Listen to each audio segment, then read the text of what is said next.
Hello and welcome back to the YouTube channel. So it's been a while since I did a video. I hope you're well, hope everything is great. Today's video is about productivity, but it's actually 7 unconventional ways to boost your productivity on a deeper level. So this is not the surface stuff that we see on TikTok or Instagram. This is understanding yourself. And once you do that real work up front, I promise you life will feel energized and you'll be living in alignment. Number 1 is to create a personal SOP.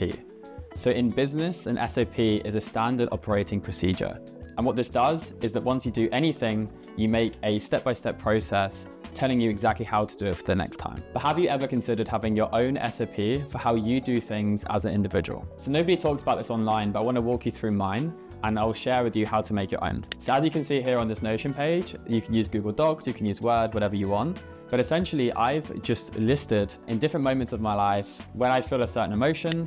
So we've got here, if I'm struggling to focus, if I'm struggling to prioritize, when I feel tired, when I'm not feeling well, if I'm feeling stressed or overwhelmed, or when I'm struggling to delegate because as a business owner, I'm only as good as the team and I need to empower my team. I then also got this catch-all phrase called other observations about me. So you may be thinking, isn't stressed or overwhelmed or feeling concern or worry, aren't these similar words? The truth is they're not. And what I like to do is go on ChatGPT and actually get definitions for these different terms. Because you may just say, oh, I feel really stressed today, but actually it's not stress, you're just feeling overwhelmed.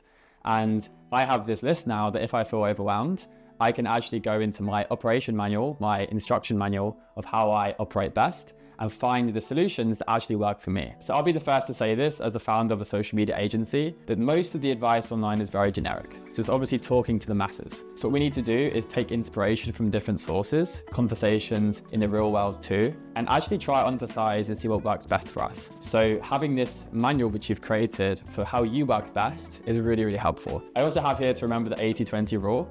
So in terms of feeling overwhelmed, chances are there's been too much happening at once and a couple of things have been stacked onto your plate and it's caused it to overflow. So maybe you are okay with the 5 things you need to do today, but that 6th demand has come in and it's caused all the overwhelm. So just appreciating, understanding that only a few things are actually making you feel this way. So identify the stressors, make a list, and that'll be really helpful.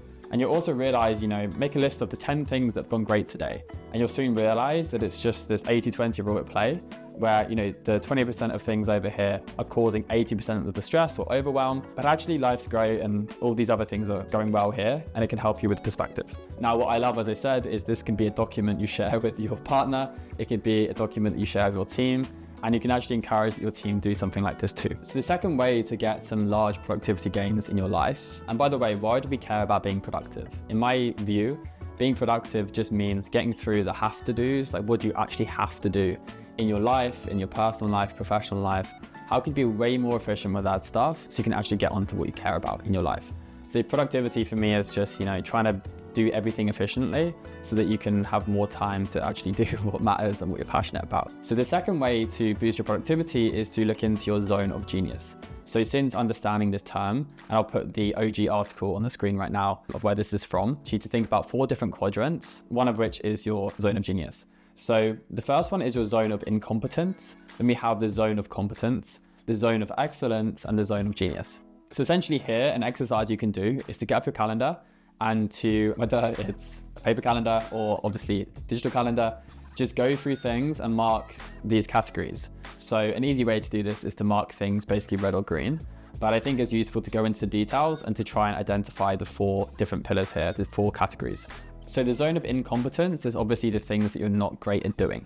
So throughout the week, we are being tasked by our managers, our direct reports, to be doing things which don't really lie in our unique skill set. And I am now an employer, and I would be the first to say, if a team member of mine came to me and said, hey, I'm doing all of these things that I'm not actually great at, I think this person on the team would be better at doing it. Or can we have an open conversation about getting these off my to-do list? Because there's the other things which I can provide so much value to the company and I'll be more energized to do them. Say that, have that conversation. I promise you it will go so much better than you imagine. Even in our personal lives, we are all doing so many things which we are incompetent at. They take us too long, but critically here with the 4 categories, it comes down to what energizes you. So it can be really draining to see all these things we have to do, none of which actually energize us. So on the other side of things, we have the zone of competence.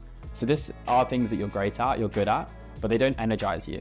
So if you're in a role where you're doing tasks which you're good at, it's going to work. but it's only going to work in the short term. Over the long term, you'll begin to be disinterested, you're going to lose energy, and you don't really want to be just stuck doing things you're competent at.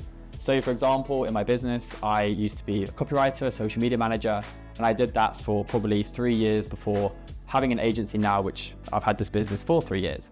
So if I was just doing this one task for the last 6 years only, yes, I was good at it. Yes, there were signals from the market that I was maybe better than average. However, it didn't completely energize me. I preferred the content strategy side of things, or how to grow an audience and to understand platforms.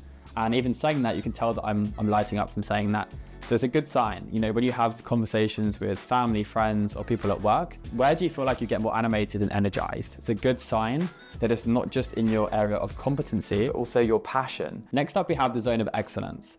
So it may be surprising to hear that the zone of excellence is actually the danger zone. So the zone of excellence actually sounds promising, it's positive, you're great at these things. But what you should always aspire to be is to be doing things and spending time in your zone of genius. So your zone of genius is the things that you are just inherently and intrinsically drawn to. It's what lights you up. It's where your brain daydreams, and where, you know, in between doing anything, you're always thinking about this activity or getting better at something. So the ideal is that we work towards our zone of genius. Now, in a business or a team, you want to literally align tasks with people's zone of genius, because this is how you can have A players, people who achieve incredible results. And if you're a business owner, it's how you can have a business that really thrives because your team are doing and creating things better than you could ever do. So you have the zone of incompetency. Obviously, you want to reduce that as much as possible. Zone of competency is you can do stuff, but it doesn't really energize you.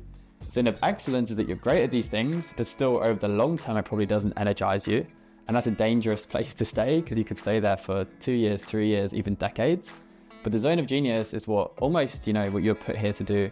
And you should aspire to do what lights you up, because that's when you can become like the best in the world or something. Now, the third topic is definitely deep. And this is that in a certain point of your life, and I don't mean age, it just means your awareness and understanding of who you are, you begin to realize that you need to begin unlearning things. So step 3 is to unlearn as much as you learn. I'm gonna just put some prompts, and I want you to think about these ones, because I'm not gonna advise you on this or persuade you to be anything that, you know, you're not, or to tell you how to be.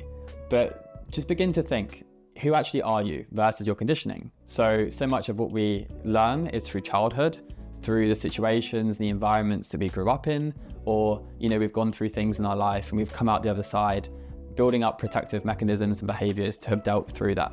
So some behaviors were useful back then, but they're not actually serving you now. Just consider, you know, who did you have to be in your childhood? What have you learned from others, or what did others sort of put onto you, which you didn't really ask for? And it's really interesting to think, you know, what do you want to learn right now, but equally, what do you need to unlearn to get to the next stage of showing up every day as who you actually are authentically? Now, when we strip away who we actually are, you know, it's more subtraction than addition.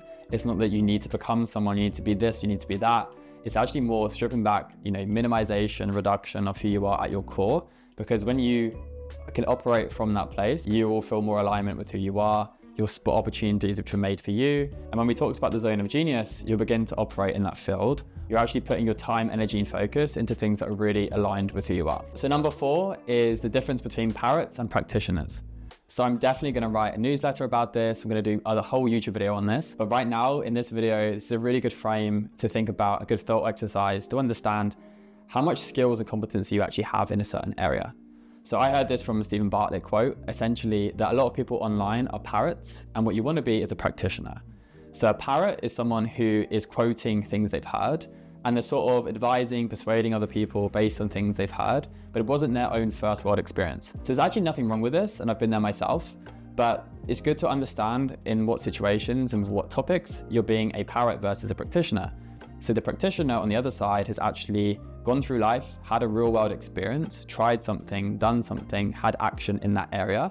And then from that place, they're talking about their experiences and sharing insights. So with the frame of productivity, if you're wondering why you're being unproductive or not efficient or effective, this frame helps me to understand, am I just, you know, showing up about this topic, quoting things that I feel like I understand, but the truth is you don't actually understand anything unless you've done it. And I learned this at a Tony Robbins event. They said, if you just cognitively understand something, you don't know it. You only know something when you've put it into practice. So I could tell you how to lose weight. I could tell you about calorie deficits, about eating more whole foods, avoiding processed foods, and how if you're in a calorie deficit of 3,500 calories, it's actually a pound. So you can actually lose about a pound of body weight a week.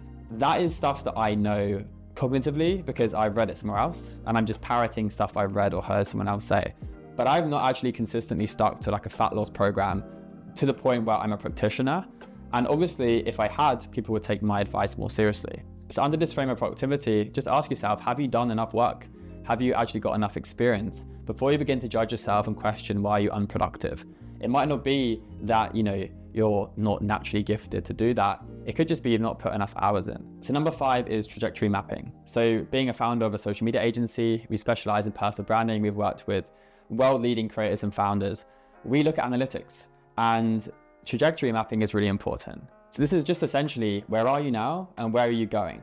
So with your current behaviors, what you're doing right now, which could be, how many posts you're creating on a given week and what those posts are, where does that get you? What's the current trajectory? If everything stayed the same, where do you end up? And I think it's really useful to basically step up and understand where you're going right now. And that can be uncomfortable. People don't want to look at the facts. I spoke about weight loss earlier. People don't want to look at the scales, but it's not the scales' problem. Like, the weight will be whatever the weight is, because that's the weight that you are. So with productivity, maybe you set annual goals, quarterly goals, monthly goals in both your professional and personal life. Are you on track? What's the trajectory? And you can use ChatGPT for this. So with social media as an example, you can put down, I have 5,000 followers on LinkedIn. I'm growing at a rate of 200 followers per week. My end of year goal was to get to 50,000 followers. It's the 1st of September. So, am I on track to achieve this target by end of year? So if my goal was that large, it would say no. You're going to end up at, 13,000 followers. And I'd say, okay, my target needs to change. It was unrealistic. Or what do I need to change? My behaviors, new behaviors to get new results. What needs to change to get to that outcome? So with trajectory mapping in your personal life, you could have had goals to achieve as well. It could be something like improving relationships. Well, how can you improve your relationships if each week in your calendar, you're not actually spending time with the people that you want to improve the relationship with? It shows up across life. So, this is unconventional. It's basically facing up to the facts in your life of where do your current behaviors get you to. And in terms of productivity, you look at the financial health of your business every year. You only get to course correct once per year. But as they say, what gets measured gets managed. If you track your company's financials every quarter, every month, every week, you allow yourself to have more moments to course correct. Number 6. So this one I've really taken to heart in the last 12 months. And this is to make harder decisions, to do the real work.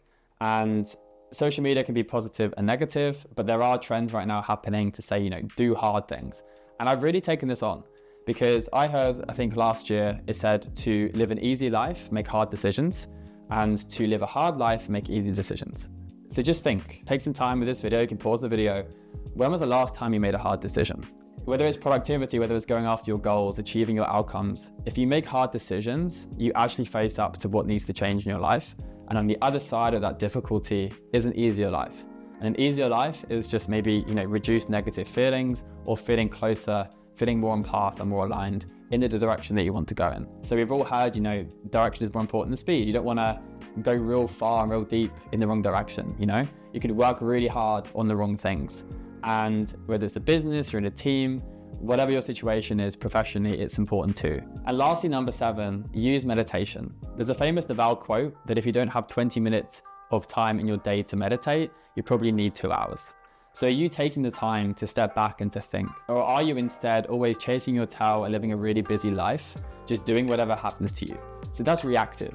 And what we want to be more instead is to be proactive. We want to think ahead, we want to be aligned, have intention, rather than just doing what everyone else wants us to do, or waking up and just allowing the day to unravel and unfold in front of us. So if productivity is doing the right things, you can open up your calendar now and just allow yourself to have breaks throughout the day. So for me personally, I can only talk about myself. Around 2 or 3 p.m., I usually just feel like my day is fully underway, the hours are rapidly increasing, I may be feeling more tired and I'm not really in control, versus having that deep work protected time at the start of the day. So, and I'm trying to do this too, to just probably allow yourself to have a break. Get away from the screens, get away from your desk, go for a walk, have a conversation, or even just take some time to yourself. So I had a really interesting realization earlier on this year where essentially I was always engaging myself. So if I wasn't working on my laptop, I was listening to music. If I was going for a walk, that wasn't necessarily allowing myself to decompress. I was listening to a podcast. And I was realizing and imagining my brain was getting just constantly bombarded with information. And that was everything coming inbound. Not once did I stop, think, reflect, and chill to actually consider what I want to do. Am I on track? Am I on trajectory? Am I on path? And to actually begin to ask those questions and to journal, and obviously to use things like meditation. So meditation can be whatever it means to you. For me, it's pausing, reflecting, slowing time down, and actually enjoying a moment of stillness to allow those thoughts to come to me. So we've all enjoyed shower thoughts, where essentially, we have a shower and our best ideas can come to us. At university, I realized for me that when I brushed my teeth, I had the same sort of thing. All of my best ideas happened when I brushed my teeth. So I started to brush my teeth more. I literally thought, if I brush my teeth 3 or 4 times a day, I'm gonna have better thoughts. But it's obviously not the behavior of brushing your teeth or going for a walk or having a shower. Maybe there are benefits to being in nature, for example, but I actually think it's just because for the first time in that day, or one of the first occasions you've actually stopped and allowed yourself to actually digest all the information that you've been thinking about, or the questions you've asked yourself, conversations you've had. So remember, if you can't find 20 minutes to meditate, you need to probably meditate for 2 hours.